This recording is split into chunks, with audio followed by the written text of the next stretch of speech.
What is the greatest WrestleMania of all time? This is a question I ask myself a lot, so I finally decided to do something about it. Therefore, I'm dedicating my summer to watching every single WrestleMania ever, all 33 of them, in hopes of finding the best one. The point scoring is simple. I add points for things I like, take away points for things that I don't. By the end of it, we will know the ranking of all 33 WrestleManias. This is Search-o-Mania.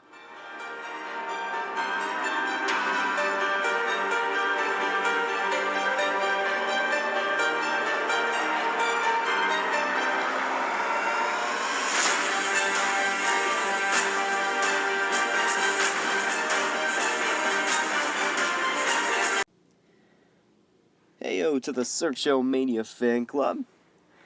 I know that by simply saying their name in every video, I bury them more than Triple H did during the Reign of Terror. But you know what? That's okay. This is part 2 of our Money in the Bank special doubleheader with WrestleMania 21, the show which included the first ever Money in the Bank ladder match. Can it beat Mania 10, or will it fail to reach the Hollywood lights? Time to find out. Starting off with the intro and backstage segments, we see WWE making fantastic use of the Hollywood theme with a badass opening video package including Stone Cold as Gladiator. They also had Hulk Hogan, Stone Cold, and Rowdy Roddy Piper tearing it up like they always do. Plus 950 points, WrestleMania 21 is off to a great start. In the opener, tag team partners would start us off with Eddie Guerrero facing Rey Mysterio. A solid, fast-paced, high-flying match. I really liked the story of it with two tag team partners facing each other. It was just a really entertaining, fresh storyline, and I enjoyed it very much so. And it's going to continue WrestleMania 21's hot start with 425 points.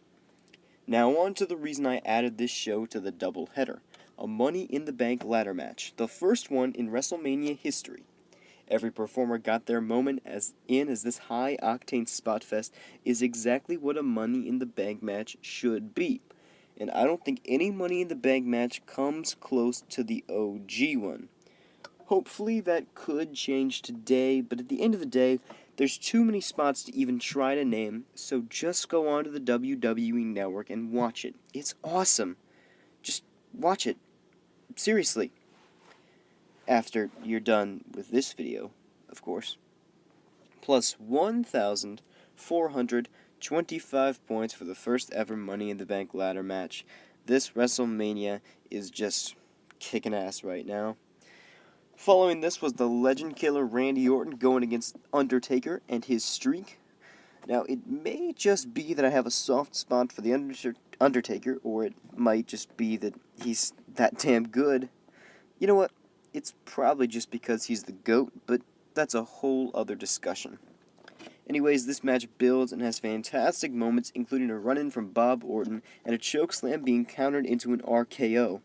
As you will come to learn with this series, these are two of my all-time favorites, but regardless, plus 1,075 points. Next was a women's title match with Trish Stratus facing Christy Hemme. It wasn't really too good, but it wasn't that bad. Like, I don't even really know what to say, but I'm just gonna go ahead and take away 100 points for Trish Stratus and Christy Hemme. Yeah. Okay. Now, you want to talk about the GOAT? How's about Shawn Michaels? Oh, my lord. And look, I'll be the first to admit that I hadn't seen too much of Kurt Angle in the past and was wondering why everyone was so hyped for his return to the ring, but I get it. It's true. It's damn true.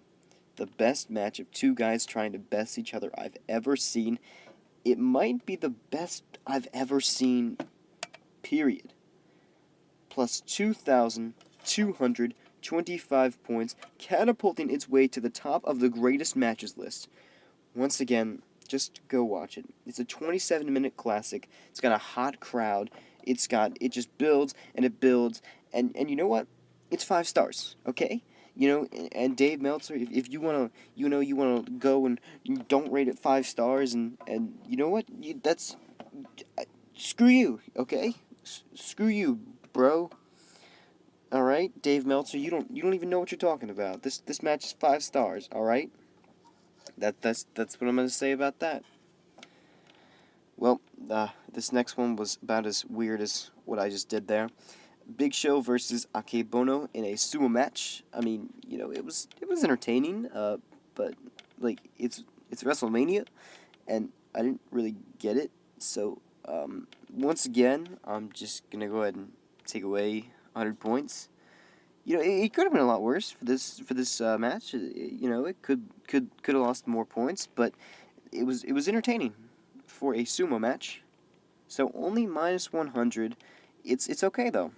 Big Show, I do like Big Show, and for whatever reason they put him through all these different things, and he was able to move on and work through them, and that's a good thing, and it just really speaks to how good of a performer he is. But still, this was far from his best performance. So actually, you know what? Minus 225. I can't. It's WrestleMania, not Sumo Mania. Anyways, on to the main event. John Cena faced JBL in a very disappointing match. I mean, it's basically JBL beats up Cena for 90% of it, and then Super Cena just goes ahead and dominates the last 10. Now, look, I have nothing against John Cena. I think that he is incredible, but this was far from his best work, minus 100 points. Into the main event, Triple H battled Batista for the the World Heavyweight Championship after the explosion of Evolution.